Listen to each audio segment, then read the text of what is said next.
Hola chicos, bienvenidos a su clase virtual de química inorgánica. Su profesora Mónica del Pilar les da la bienvenida y en esta oportunidad vamos a ver el tema de la materia. Ustedes se preguntarán, ¿qué es la materia? ¿La materia es igual que la energía? Pues sí, Albert Einstein fue el primer hombre en descubrir esto con su famosa teoría de la relatividad. Pero lo que vamos a estudiar nosotros es la materia condensada.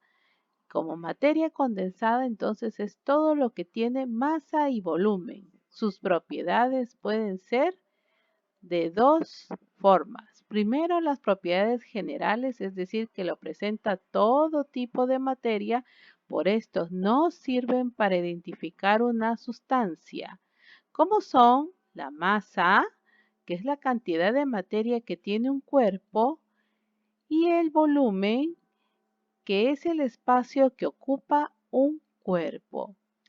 Las propiedades características o las propiedades específicas son aquellas únicas y que permiten identificar a la materia, como la densidad, que es la relación que existe entre la masa y el volumen que ocupa un cuerpo.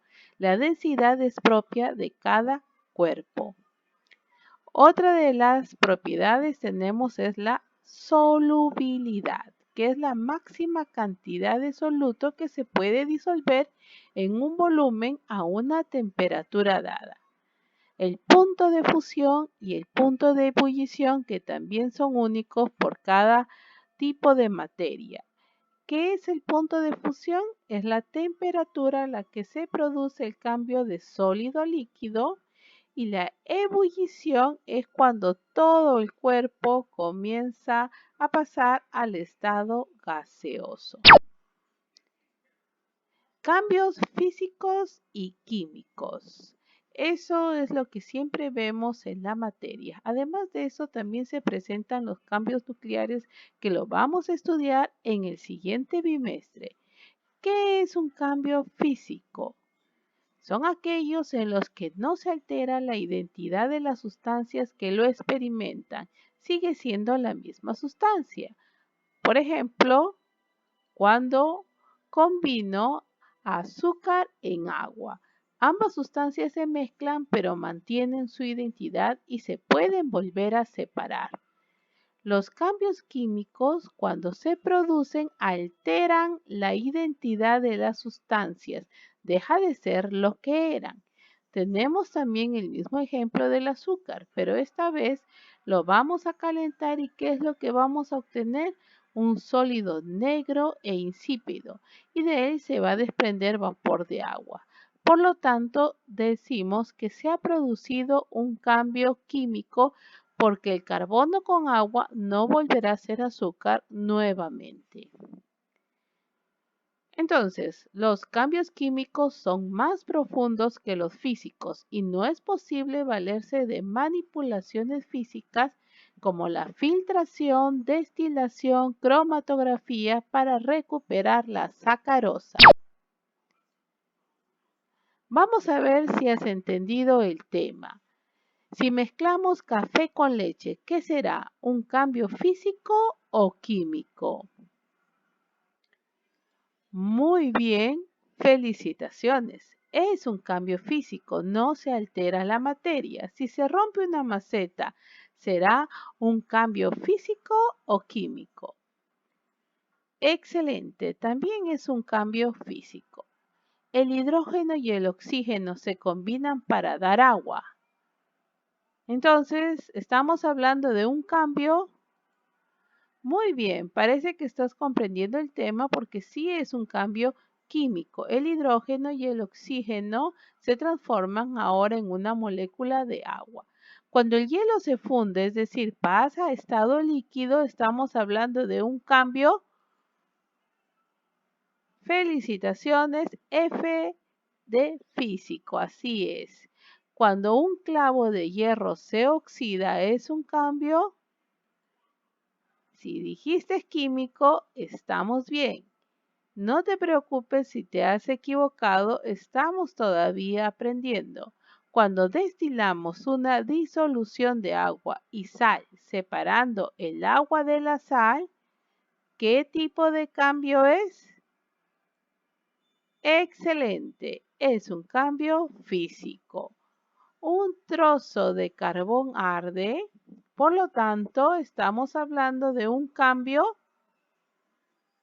Bien, si es un cambio químico, todo proceso donde entra calor y combustión es un cambio químico.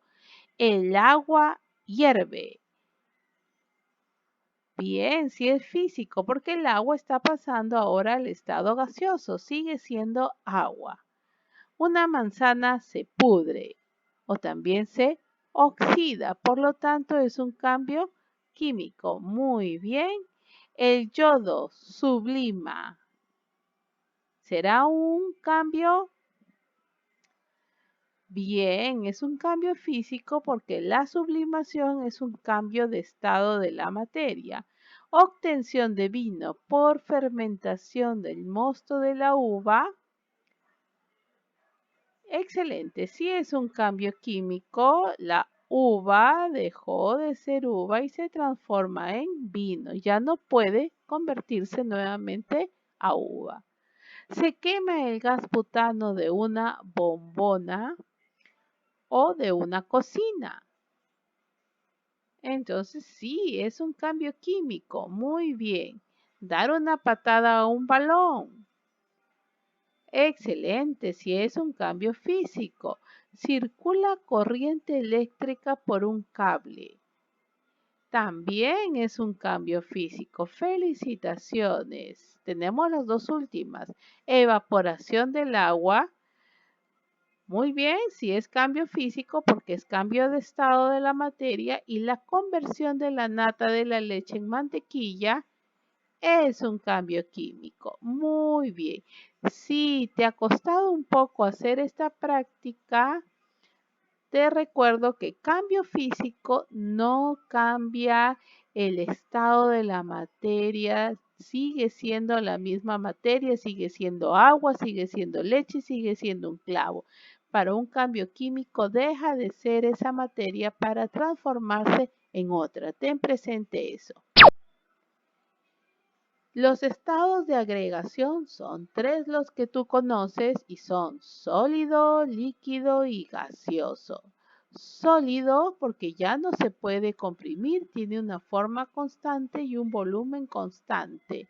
¿Por qué se le dice de agregación? Porque sus moléculas están fuertemente unidas, tanto es así que no se pueden mover y solamente vibran.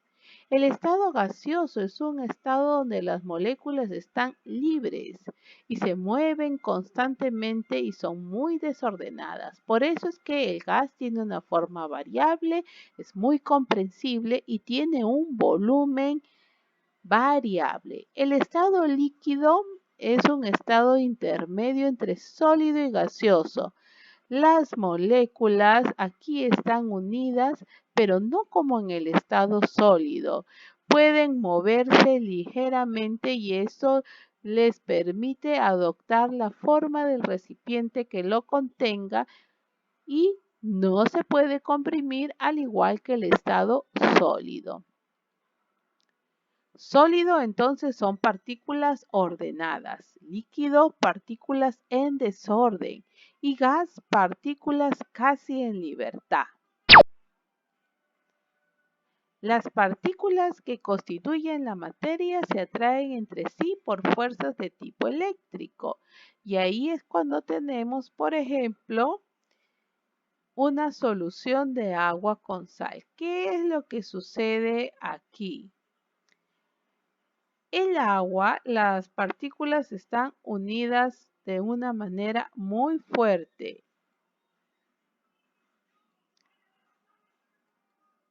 Cuando estamos en estado gaseoso, estas partículas, debido al calor, estas fuerzas de atracción son realmente nulas y cada una de ellas viaja a una velocidad bastante constante dependiendo de su temperatura. Los cambios de estado que aprendiste desde la primaria, vamos a recordarlos. De sólido a líquido se llama, bien, fusión. De líquido a sólido se va a llamar solidificación. De líquido a gaseoso se llama vaporización. De gaseoso a líquido, licuación o condensación, dependiendo de la materia que pasa de gas a líquido. Si es un elemento que de forma natural es un gas, se le llama licuación. Pero si su forma natural no es el estado gaseoso, como pasa con el agua, que su forma natural es el estado líquido, se le llama condensación. De sólido a gas sin pasar por el estado líquido se llama sublimación. Y de gaseoso a sólido, una sublimación inversa o regresiva. Ejemplo, de sólido a gas tenemos las bolitas de naftalina. Estas bolitas de naftalina que utilizamos en los cajones para que no lleguen las polillas pasan directamente al estado gaseoso. La temperatura a la que se produce un cambio de estado es característica de cada sustancia a una presión determinada y que se mantiene constante mientras dura la transformación. Aquí tenemos, por ejemplo, el agua. El agua, para pasar a estado sólido, necesita llegar hasta 0 grados centígrados. Y para pasar al estado líquido, también es en 0 grados centígrados. ¿Qué significa eso? Que la temperatura a la que se produce el paso de líquido a sólido es la misma que la que se produce el paso de sólido a líquido para cada sustancia. Por lo tanto, la temperatura de fusión y la temperatura de solidificación del agua a una atmósfera de presión es de 0 grados centígrados. La temperatura a la que se produce el paso de sólido a líquido se llama temperatura de fusión. Punto de fusión es la temperatura a la que un sólido pasa a líquido cuando la presión es de una atmósfera. Es característico para cada sustancia.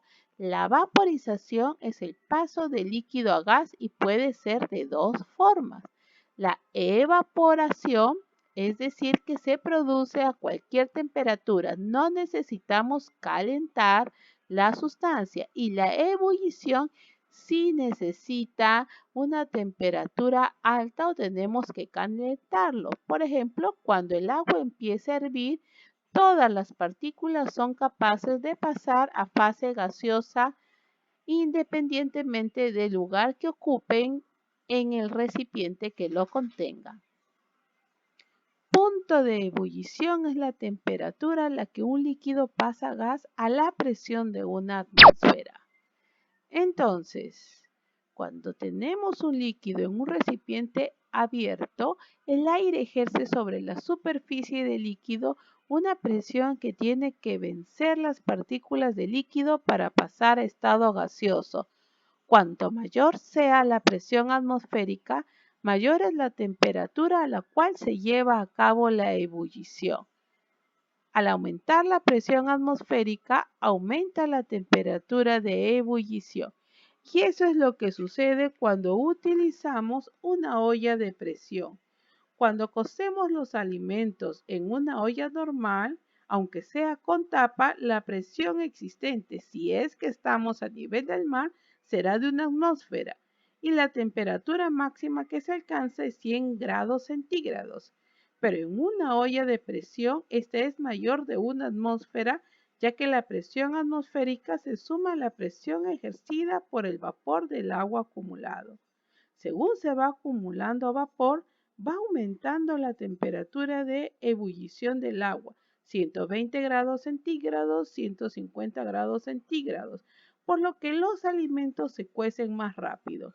Por otro lado, la presión se mantiene constante de 2 atmósferas gracias a la válvula de seguridad que deja salir el vapor. ¿Qué sucede cuando la presión es menor? Entonces el agua también va a hervir a menor temperatura.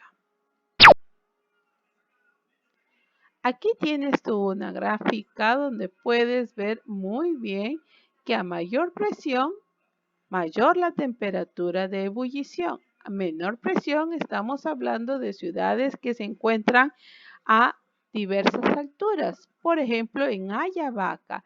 En Ayabaca el agua hierve a 95-96 grados centígrados porque se encuentra a cerca de 2000 metros sobre el nivel del mar, a diferencia de aquí en Talara.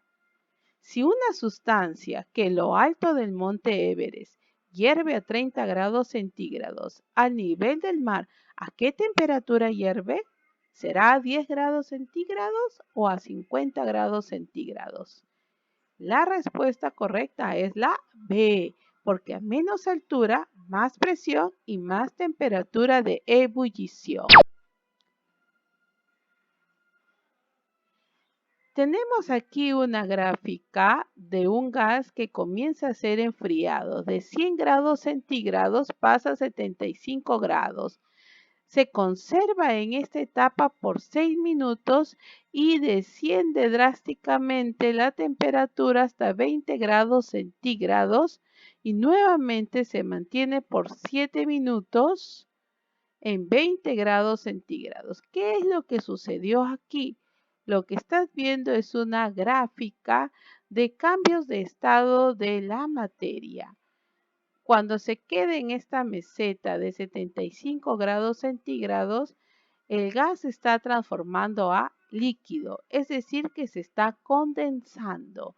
Nuevamente, cuando comienza a descender la temperatura, sigue manteniendo el estado líquido hasta que llegue a los 20 grados centígrados, que es cuando el líquido empieza a solidificarse. Este cambio dura 7 minutos y de ahí mantiene el estado sólido. Es muy importante que tú puedas entender y leer este tipo de gráficas. No todas las sustancias hierven a 100 grados centígrados o se congelan a 0 grados centígrados como el agua. Observa esta tabla. El hidrógeno, cloroformo, alcohol, hierro y nitrógeno tienen puntos de fusión y puntos de ebullición. En base a esta tabla vas a contestar el hidrógeno a 2000 grados centígrados. ¿En qué estado está? Un gas, exacto, a 100 grados centígrados seguirá siendo un gas. A 60 grados centígrados también lo es. A menos 20 también es un gas. A menos 100 es un gas y a menos 250 es un gas. ¿Qué hubiera pasado si hubiéramos colocado 260 grados centígrados? Pues estaríamos hablando que estaba en estado líquido.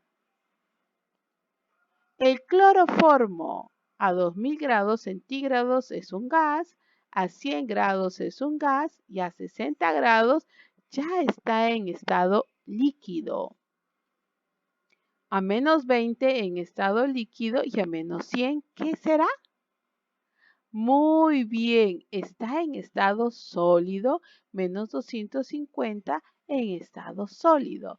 El alcohol a 2000 es un gas, a 100 es un gas, bien. A 60 es un líquido, excelente. A menos 20 es un líquido. A menos 100 es un líquido. Y a menos 250 será un sólido. El hierro a 2000 grados centígrados es un líquido. A 100 grados centígrados, sólido. Sólido a 60, a menos 20 sólido y de ahí en adelante tenemos al hierro en estado sólido. El nitrógeno a 2000 grados centígrados es un gas. A 100 grados centígrados sigue siendo un gas y realmente el nitrógeno necesita de temperaturas muy, pero muy bajas para que pueda estar en estado líquido o sólido. Muchas gracias y nos vemos.